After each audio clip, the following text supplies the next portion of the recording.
فأعوذ بالله من الشيطان الرجيم بسم الله الرحمن الرحيم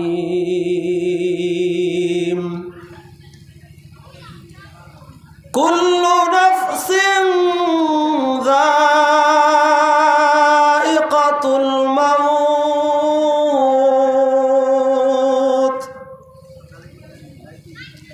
ثم إلينا ترجعون. وقال رسول الله صلى الله عليه وسلم وأكثروا ذكر هاذم اللذات يعني الموت، أو كما قال النبي صادق المصدوق صلى الله عليه وسلم آمنت بالله صدق الله العظيم وصدق رسوله النبي الكريم ونحن على ذلك لمن الشاهدين والشاكرين والحمد لله رب العالمين. इहा हम सब मुसाफिर हैं वही आखिर ठिकाना, कोई आगे रवाना है कोई पीछे रवाना। बलगल उला बिकमालिही कशफत दुजा बिजमालिही हसनत जमीउ खिसालिही सल्लु अलैहि व आलिहि। আমরা সকলে মুহাব্বতের সাথে দুরুদে ইব্রাহিম পাঠ করি। আল্লাহুম্মা সাল্লি আলা মুহাম্মাদ ওয়া আলা আলি মুহাম্মাদ কামা সাল্লাইতা আলা ইব্রাহিম ওয়া আলা আলি ইব্রাহিম ইন্নাকা হামিদুম মাজিদ। আল্লাহুম্মা বারিক আলা মুহাম্মাদ ওয়া আলা আলি মুহাম্মাদ কামা বারাকতা আলা ইব্রাহিম ওয়া আলা আলি ইব্রাহিম ইন্নাকা হামিদুম মাজিদ। লস্করপুর মানব কল্যাণ ইসলামী যুব সংগঠনের উদ্যোগে কবরবাসীদের রুহের মাগফিরাত কামনায় প্রথম বাৎসরিক ওয়াজ মাহফিলের সম্মানিত সভাপতি জনাব আলহাজ হজরত মাওলানা আল্লামা লিয়াকত আলী সাহেব, প্রধান অতিথি আল্লামা মুফতি ইসমাতুল্লাহ কাসেমি পীর সাহেব নগরকান্দা, প্রধান মেহমান আমাদের মাঝে উপস্থিত আছেন মুফতি হিদায়তুল্লাহ সাহেব, মুহাদ্দিস জামিয়াতুস সুন্নাহ মাদ্রাসা শিবচর মাদারীপুর, দিগার উলামা ইকরাম ও আমার সামনে উপবিষ্ট তাওহীদি জনতা, মুরব্বী বাবারা ও আমার যুবক ভাইয়েরা, পর্দার আড়ালে অবস্থানরত আমার মা ও বোনেরা, সর্বপ্রথম শুকরিয়া আদায় করছি ওই রব্বুল আলামিনের, যে রব্বুল আলামিন আমাদেরকে আজকে এই লস্করপুর এই ঈদগার ময়দানে কোরআন এবং হাদিসের আলোচনা করা এবং শোনার জন্য সুযোগ করে দিয়েছেন এবং আগে আগে মাগরিবের নামাজ পড়ে এসে বসার জন্য তৌফিক দান করেছেন। সেজন্য সকলেই অন্তর থেকে শুকরিয়া আদায় করে বলে আলহামদুলিল্লাহ। রাস্তাঘাটে যারা যুবক ভাইরা মুরব্বী বাবারা ঘোরাফেরা করতেছি, সকলে জান্নাতের বাগানে চলে আসি। কিছুক্ষণের ভিতরে ইনশাআল্লাহ আমাদের আজকের মাহফিলের প্রধান অতিথি আল্লামা মুফতি ইসমাতুল্লাহ কাসেমি পীর সাহেব হুজুর আসবেন। হুজুরে আসার আগ পর্যন্ত আমি কিছু কথা আল্লাহ বলার তৌফিক দান করলে বলবো ইনশাআল্লাহ। দোয়া চাই আমি সহ যত উলামা ইকরাম এখানে আলোচনা করার সুযোগ পাবে, আল্লাহ পাক যেন প্রত্যেকের মুখ থেকে ওই রূপ কথাই বের করে দেন যেই রূপ কথার দ্বারা এলাকাবাসী, বক্তা, শ্রোতা সকলে হেদায়েত প্রাপ্ত হতে পারে। সকলে বলেন আমিন। আল্লাহ পাকের তৌফিকে আমি মহাগ্রন্থ আল কোরআন, সেই আল কোরআনের থেকে সূরা আনকাবুতের 57 নম্বর আয়াত তেলাওয়াত করেছি এবং তিরমিজি শরীফ থেকে একটি হাদিসের টুকরা তেলাওয়াত করেছি। আল্লাহ পাক যেন আমাকে ওই রূপ কথাই বলার তৌফিক দান করেন যেই রূপ কথার দ্বারা আমরা সকলে হেদায়েত প্রাপ্ত হতে পারি। বলেন আমিন। আমরা সকলে এই দুনিয়ায় এখন আছি, 100 বছর পরে থাকবো না। কেউ থাকবেন? মুরব্বী বাবার আমার সাথে একটু কথা বলিয়েন। আজকে 2025 সালের 23শে জানুয়ারি, এইভাবে আবার 100 বছর পরে ক্যালেন্ডারের পাতায় লেখা থাকবে, এখনো দেখবেন মোবাইলে আছে 2125 সালের 23শে জানুয়ারি আসবে, কিন্তু আমাদের কেউ সেদিন দুনিয়ায় থাকবো না। 100 বছর কেউ হায়াত পাবেন বলেন? এইভাবে 200 বছর পরে ক্যালেন্ডারের পাতায় লেখা থাকবে, ও আমার মুহাব্বতের এলাকাবাসী, মা বোনের আপনারাও খেয়াল করে শুনুন, 200 বছর পরে ক্যালেন্ডারের পাতায় লেখা থাকবে 2225 সালের 23শে জানুয়ারি, কিন্তু সেদিন আমাদের অনেকের কবরেই অস্তিত্ব থাকবে না। আমাদের এখানে এবং ওই পাশে গোরস্থানে অনেকেই কবরে শুয়ে আছে। এখানে আমার দাদি শুয়ে আছে, আমার বড় মা শুয়ে আছে। তাদের কবর খুললে আমার মনে হয় তাদের হাড্ডিটাও পাওয়া যাবে না, অথচ 100 বছরও হয় নাই তারা মারা গেছে। এইভাবে আমাদের এই দুনিয়ায় একদিন আমরা ছিলাম না, এখন আছি, আবার 200 বছর পরে এই দুনিয়ায় কেউ থাকবো না। সেই জন্য এই কবরের সামান জোগাড় করার জন্য আমাদের তৈরি হতে হবে।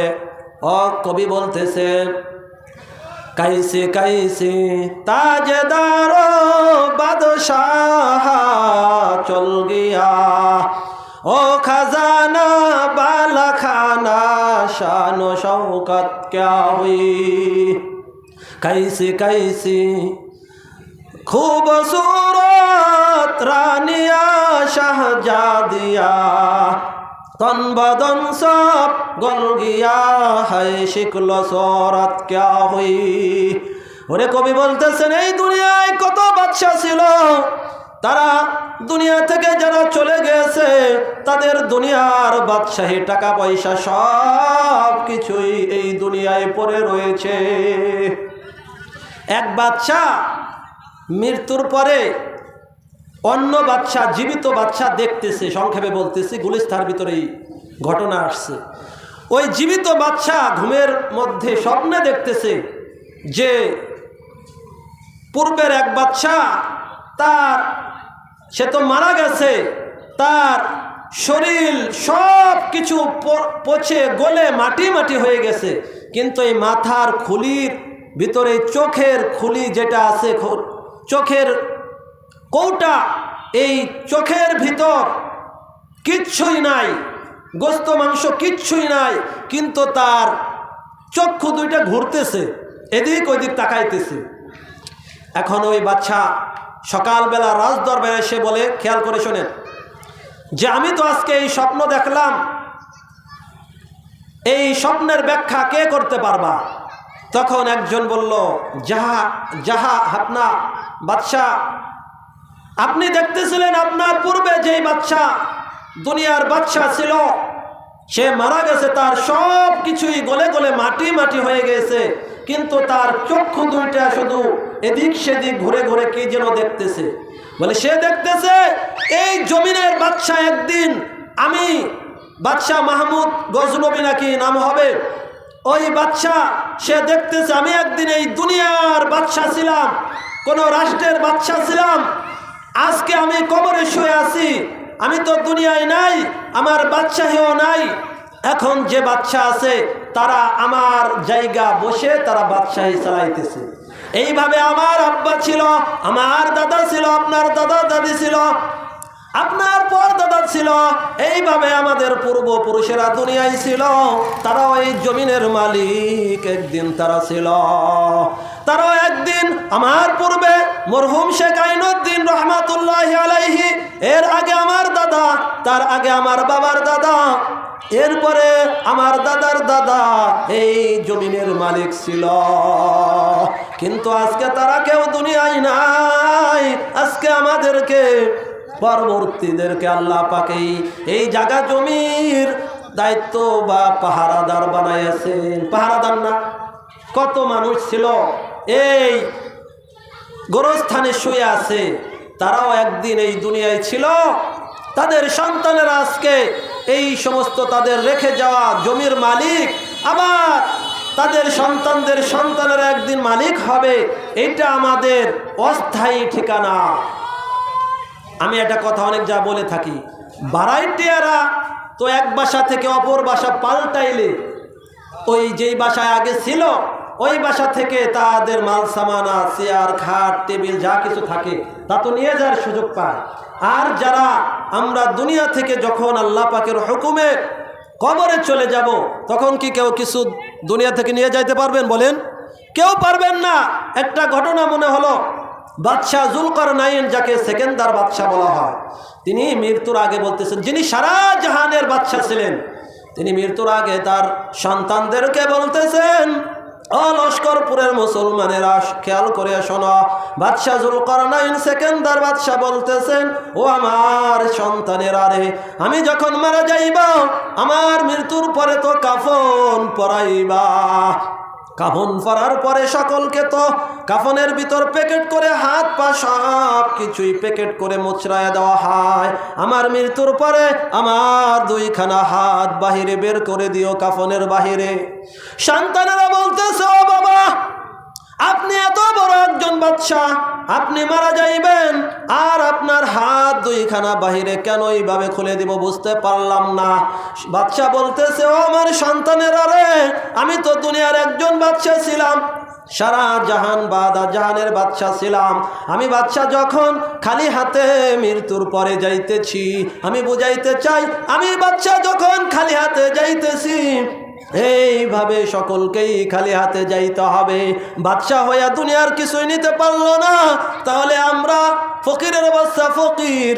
আল্লাহ পাক বলেন, আল্লাহু গনিয়্যুন ওয়া আনতুমুল ফুকারা। আল্লাহ পাক বলেন, আমি আল্লাহ ধনী আর তোমরা সকলেই কি ফকির। তাই বাদশাহ বলতেছেন, আমি যখন খালি হাতে যাইব, পরবর্তীরা যেন বুঝে আমি যখন বাদশাহ হয়ে কিছু নিতে পারলাম না, পরবর্তী কেউ এইভাবে কিছুই নিতে পারবে না, সব কিছুই দুনিয়ায় পড়ে থাকবে। আমাদের বাপ দাদা যারা চলে গেছে, তাদের মৃত্যুর পর তাদের সন্তানেরা অটোমেটিক জায়গার মালিক হয়ে গেছে, ঠিক না? এইভাবে আমরা একদম চলে যাইব। আমাদের জায়গা জমি আল্লাহ পাক যদি কিছু রাখে, অটোমেটিক আমাদের সন্তানেরাও মালিক হয়ে যাইবে। তাই বলতেছিলাম, কবি বলতেছেন, কাইসি কাইসি ताजदार बादशाह चल गया ओ खजाना बाला खाना शान शौकत क्या हुई कैसे कैसे खूबसूरत रानिया शाहजादिया तन बदन सब गल गया है शिकल सूरत क्या हुई। কত সুন্দরী রূপসী রাজরানী শাহজাদিয়া এই দুনিয়ায় ছিল, তারা মৃত্যুবরণ যারা করেছে তাদের কবর খুঁড়িয়ে দেখো, তাদের রূপ লাবণ্য সব কিছুই গলে গলে মাটি মাটি হয়ে যাই গেল। সেজন্য আমার অনুরোধ, আমাদের এক এবং নেক হয়ে মৃত্যু আসার আগেই কবরের সামান জোগাড় করতে হবে। আল্লাহ পাক রব্বুল আলামিন বলেন, কুল্লু নাফসিন যায়িকাতুল মাউত সুম্মা ইলাইনা তুরজাউন। আল্লাহ পাক রব্বুল আলামিন সূরা আনকাবুতের এই 57 নম্বর আয়াতের ভিতরে বলেন, প্রত্যেকটি প্রাণীকেই মৃত্যুর স্বাদ গ্রহণ করতে হইবে। দেশের বাদশারও মৃত্যুবরণ করতে হইবে, প্রজারও মৃত্যুবরণ করতে হইবে, ওরে যুবকেরও মৃত্যুবরণ করতে হইবে, যুবতীরও মৃত্যুবরণ করতে হইবে, সকল নারী পুরুষ সকলের একদিন মৃত্যুবরণ করতে হইবে। তাই কার মৃত্যু কখন আসবে কেউ বলতে পারবেন? বলেন, একটু কথা বলেন আমার সাথে, একটু বিরক্ত করতেছি। কার মৃত্যু কখন আসবে কেউ বলতে পারবেন? তাই যদি না বলতে পারি তাহলে আমার খেয়াল, আমার আবেদন থাকবে, এই লস্করপুরের যুবকেরা এই জান্নাতের বাগান মিলিয়েছে, ওলামায়ে কেরামকে দাওয়াত করেছেন, আজকে এই মাহফিল থেকে তওবা করো। ও আল্লাহ পাক রব্বুল আলামিন বলেন, ইন্নাল্লাহা ইউহিব্বুত তাওয়াবিনা ওয়া ইউহিব্বুল মুতাতাহহিরিন। আল্লাহ পাক রব্বুল আলামিন সূরা বাকারার 222 নম্বর আয়াতের ভিতরে বলেন, যে ব্যক্তি তওবা করে এবং যারা পবিত্র থাকে আল্লাহ পাক তাদেরকে ভালোবাসেন। তওবা করতে হবে, যে তওবা খালেস তওবা, তওবার কয়েকটি শর্ত আছে। ওই গুনাহের কাজটা যদি কোনো বান্দার সাথে সম্পৃক্ত না থাকে তাহলে 3টা শর্ত খেয়াল করেন। 1 নম্বর, যেই গুনাহের কাজ করেছিল ওই গুনাহের কাজ ছেড়ে দিতে হবে। 2 নম্বর, ওই গুনাহের জন্য লজ্জিত হতে হবে। 3 নম্বর, পরবর্তীতে ওই গুনাহ না করার জন্য প্রতিজ্ঞা করতে হবে। আর গুনাহটা যদি কোনো বান্দার সাথে বান্দির সাথে সম্পৃক্ত থাকে, কোনো বান্দা বান্দির হক নষ্ট করা থাকে, তাহলে এই 3টার সাথে আরেকটা শর্ত আছে, ওই বান্দা বা বান্দির কাছে ক্ষমা চাইতে হবে। যার অযথা আমরা গীবত করেছিলাম, যাকে আমি আমার ক্ষমতা পেয়ে যাকে আমি কষ্ট দিয়েছিলাম, মার দিয়েছিলাম, যার নামে মিথ্যা অপবাদ দিয়েছিলাম, তার কাছে ক্ষমা চাইতে হবে। তাই বলতেছিলাম, আল্লাহ পাক রব্বুল আলামিন বলেন, প্রত্যেকটি প্রাণীকেই মৃত্যুর স্বাদ গ্রহণ করতে হইবে, অথবা আল্লাহ পাক রব্বুল আলামিনের নিকট প্রত্যাবর্তন করতে হইবে। ইহা হামসা মুসাফির হায় ওহি আখির ঠিকানা, কোই আগে রওয়ানা হায় কোই পিছে রওয়ানা। এই দুনিয়ায় আমরা সকলেই মুসাফির, আমাদের শেষ ঠিকানা ওই কবরে। কেউ আগে রওনা দিবে, যেইভাবে আমাদের বাপ দাদারা কবরে চলে গেছে, তাদের সিরিয়াল ছিল আগে, আবার এখন আমাদের সিরিয়াল। ও লস্করপুর গুরারি সাকরারের মুসলমানের, আরে প্রস্তুত হও, প্রস্তুত হও, কোন দিন যেন ঘোষণা হইয়া যাইবে অমুক ব্যক্তি মারা গেছে। কবি বলতেছেন, খয়রা কুনাই ফুলা গনিমাত সুমারে ওমর, যা বেশতারকে বাংবার আয়াত ফুলানো মানাত। কবি বলতেছেন, ও ভাই, ও ব্যক্তি, তুমি ভালো কাজ করো এবং তোমার জীবনকে মূল্যবান মনে করো। ওই সময় আসার আগে, অর্থাৎ মৃত্যু আসার আগে, যখন ঘোষণা হয়ে যাইবে অমুক ব্যক্তি মারা গেছে, কি নেক কাজ কি জীবিত থাকা অবস্থায় করতে হবে না মুরব্বী বাবারা? জীবিত থাকতেই আমাদের আল্লাহ পাকের ইবাদত নবীর তরিকায় করতে হইবে। আল্লাহ পাক রব্বুল আলামিন সূরা মুলকের ভিতর বলেন, আল্লাযী খালাকাল মাউতা ওয়াল হায়াতা লিয়াবলুয়াকুম আইয়ুকুম আহসানু আমালা। আল্লাহ পাক রব্বুল আলামিন বলেন, তিনি হায়াত এবং মৌত সৃষ্টি করেছেন তোমাদেরকেই পরীক্ষা করার জন্য, যে তোমাদের মধ্যে কোন ব্যক্তি সবচেয়ে উত্তম কাজ করতে পারে, কে সবচেয়ে বেশি ভালো কাজ করতে পারে, কে আল্লাহ পাকের ইবাদত ইখলাসের সাথে করতে পারে। আজকে আমরা দুনিয়ায় আল্লাহ পাকের নির্দেশে আসছি, আবার আল্লাহ পাকের নির্দেশে চলে যাইব।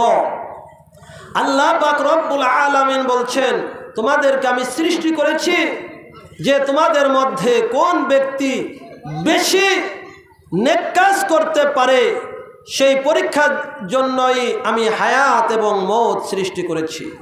ও আমার মুরব্বী বাবারা, যুবক ভাইয়েরা, আমাদের যারা স্কুল কলেজ ইউনিভার্সিটি পড়ি, এইভাবে আমরা পরীক্ষার আগে অনেক গুরুত্ব দিয়ে পড়ালেখা করি আমার রেজাল্ট ভালো আসার জন্য।